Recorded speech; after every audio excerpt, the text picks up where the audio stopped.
Sweeties, how are you doing? Welcome to Naya Sim, and thank you all so much for all the love and support you are showing me here with. So today we'll be talking something very important, and it's about the Jewish, how they have penetrated into almost everything, and how messed up they are as a stand, and how they are also influencing America right now.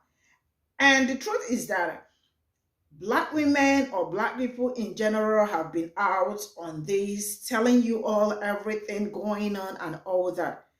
And people do not listen. And the reality is that people do not listen to Black people, especially when they are making out, when they are saying, the most valuable thing or out for people to listen. They see it as one of those talks, and then eventually they run back to tell Black people that sorry that we did not listen, and please can you all help fix it. Now this is the era where Black people are no longer fixing anything for anyone. If you mess up, you are going to stay with that mess as long as it is going to last. So if you all are going to listen, or if you are going to call on Black women to help you, you better listen to them right now that they are talking. And the reality is that they are really going so far that they might end up indoctrinating your kids. And another way is that you all also have to know what your kids are like learning in school and all that. I think that is just all I got to say. So let's get into this video. I have to seriously ask y'all a question. What is the point of me combing through all of these documents, making these videos, educating you guys on how fucked up the APEC is in regards to how they are influencing our society as Americans when y'all not gonna do shit with the information? Y'all not gonna listen. I'm gonna keep this short and sweet because I already know nobody doesn't listen. I have come to accept that as a Black woman, nobody listens to Black women until it's too late. You want Black women to educate you. You want Black women to sit there and expend physical labor, emotional labor, in trying to advocate or rally or whatever the fuck because y'all want to stay in the comforts of your home. I am telling you as a Black woman, the United States has a serious problem, but you're not going to fucking listen until one day you're going to realize your children are going to school pledging allegiance to Israel. When laws are passed by our Zionist president to say that any criticisms about Israel would be punishable, whether it's a fine or in prison. But you're not going to fucking listen. Y'all not listening to the fact that us as Americans are pledging allegiance involuntarily to Israel. Israel is influencing every aspect of our society illegally. And every time somebody in one of the three-letter agencies try to do something, they get roadblocked and stopped. But you're not going to fucking listen until it's too late. So I've accepted, as a Black woman, y'all never fucking listen. So you got to fuck around and find out the hard way.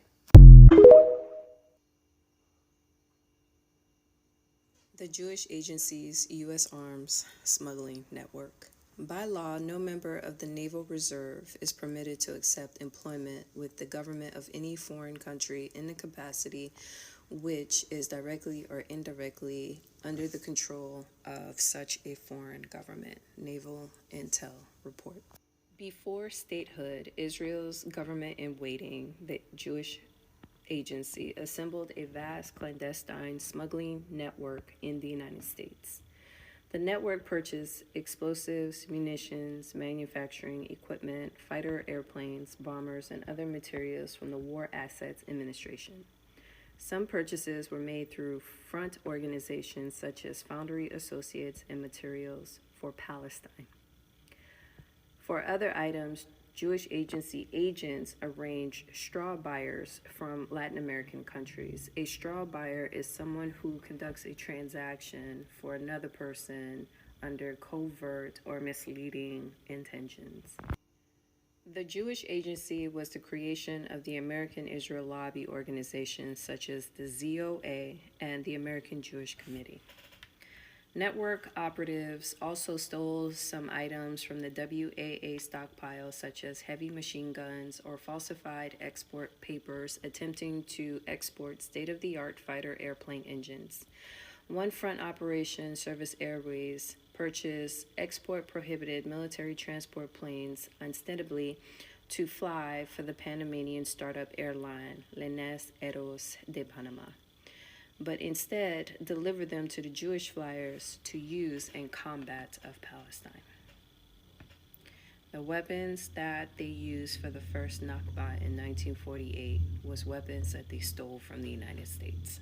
The following classified naval intelligence and FBI files were first sought by researchers and authors Stephen Green for his 1984 book, Taking Sides, America's Secret Relations with Militant Israel. 30 years after he sought them, and nearly 70 years after they were written, the National Archives and Records Administration declassified them under the 2010 Freedom of Information Act request. The files were interesting for their glimpse into strategies and tactics Israel lobbying organizations would use to escape consequences in later confrontations with law enforcement, claiming not to know the big picture, conducting key illegal activities offshore, trying to hide clandestine operations, money trails. The files were also indicate how law enforcement tactics such as informant development, mail and communication monitoring, multi-agency information sharing helped provide a fuller picture of Israeli espionage on U.S. territory, foreign countries such as Panama and Czechoslovakia. Despite financing the smuggling operation, the Jewish agency and its New York legal representatives never faced any criminal charges. The Jewish agency was found by the Justice Department and the Senate in the early 1960s to be funding the American Zionist Council, AIPAC. The Justice Department ordered the AZC to register under the 1938 Foreign Agents Registration Act. When the American activists finally forced the Jewish agency's American section to file its secret covenant with the Israeli government, the Jewish agency's American section staged a paper reorganization characterized as sketchy by the U.S. Department of Justice and reemerged as the American section of the World's Zionist Organization. According to the Congressional Research Service report, by 1973, the Jewish agency began receiving $25 million a year in U.S. taxpayer funding for refugee resettlement and other activities, totaling $460 million by 1991. CRS reveals that between 2000 and 2013, the Jewish agency received another $534 million, $41 million per year in funding from Congress, none of it's easily auditable by U.S. taxpayers, meaning that you can't audit that money.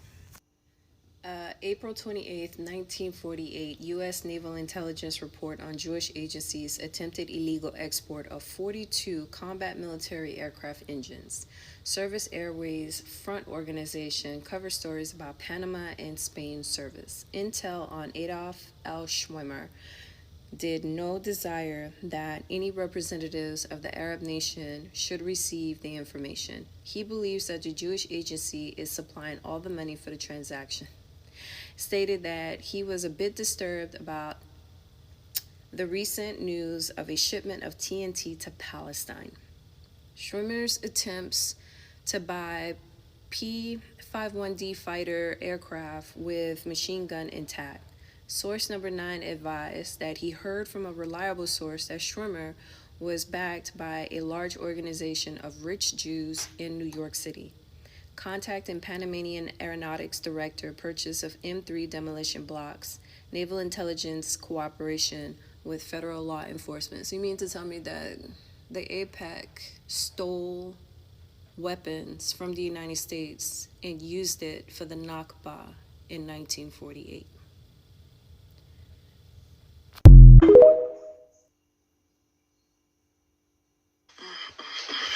Grab your drink of choice.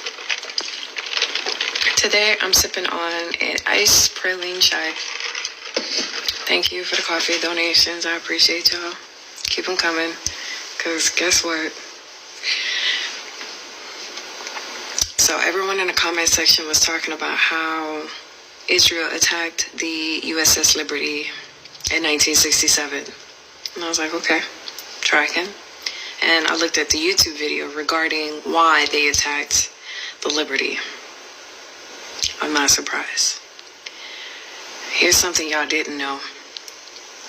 The attack on the USS Liberty in 1967 was the second time Israel attacked the United States. So buckle up. I must read this executive summary on Operation Susanna, 1961. Okay.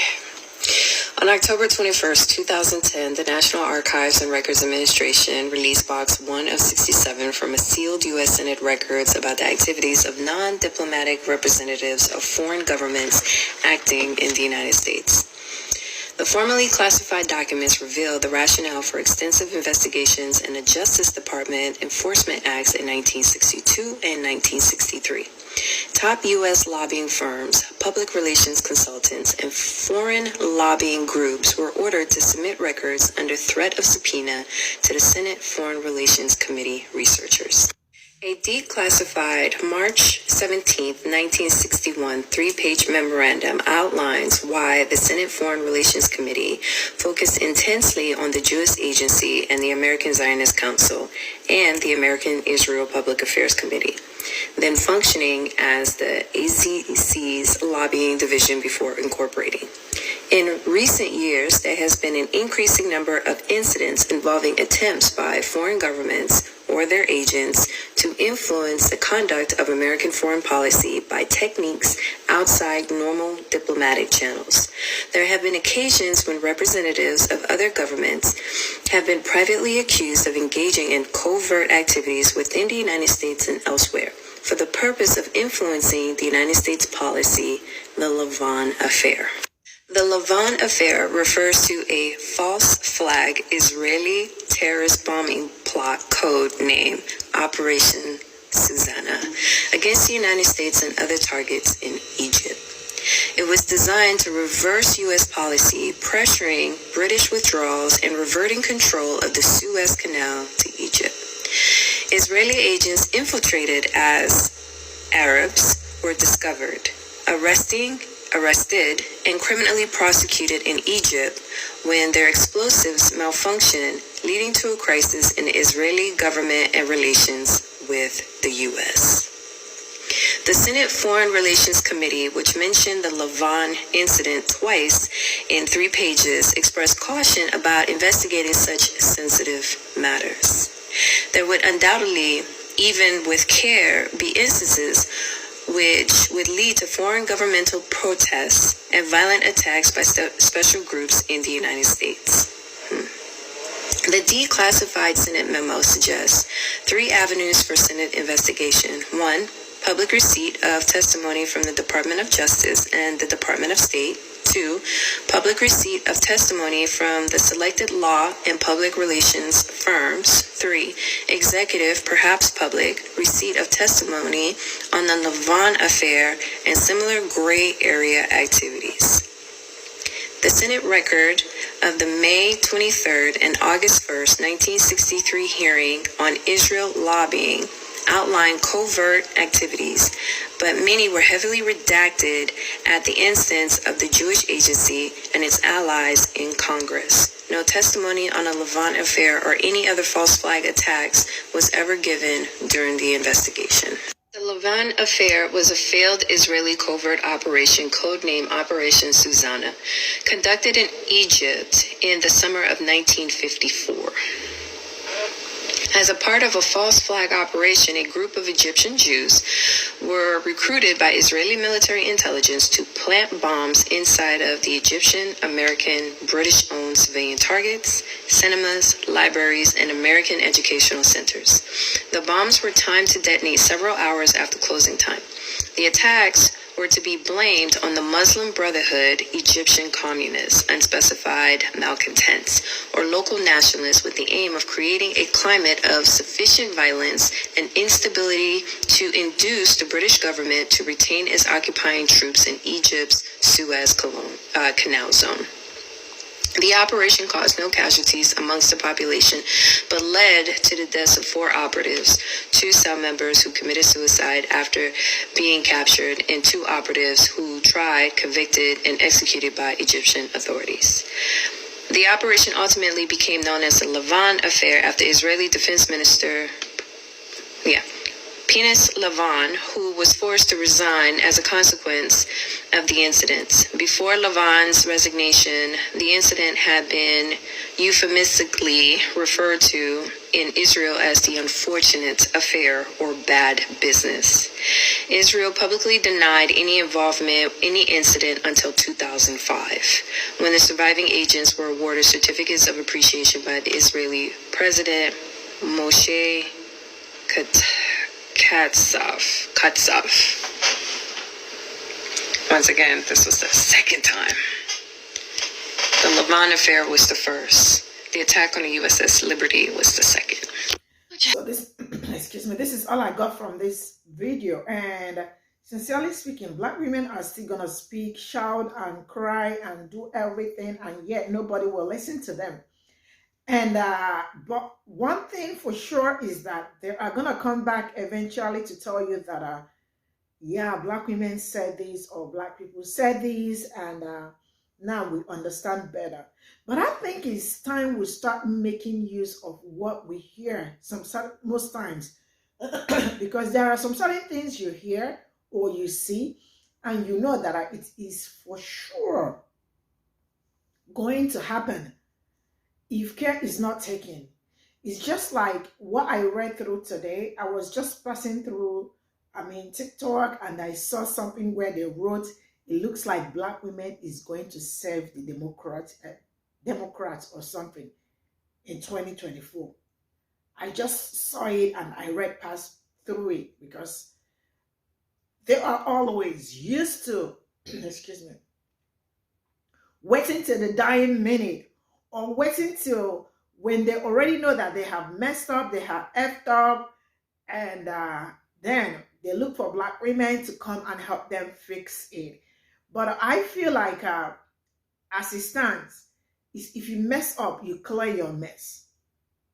Nobody is waiting for any Black woman, anything. No Black woman or Black man or anybody, Black people are not coming out to save the day anymore. So when you vote against your own interest, you guys, everybody's going to live on it for as long as it's going to last. And I keep asking this: why is it that it looks like AIPAC has been penetrating United States for a longer time? They probably did not even know it. And now everything is just becoming clearer because you all can see how powerful they have become already in United States. Because I don't see how somebody will have so much power to influence the Congress. So if somebody can influence also the government, it means that this person really got a lot of power. Because it's not, and money too, because it's not something you wake up to do. It's something they've masterminded long before now.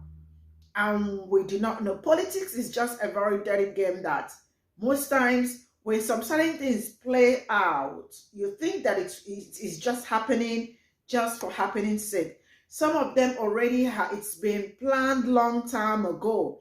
And now that we are seeing it, now that it's happening, that is the execution time, right? But some certain things has already been planned out. And if you dive deep into some certain things, you will understand more.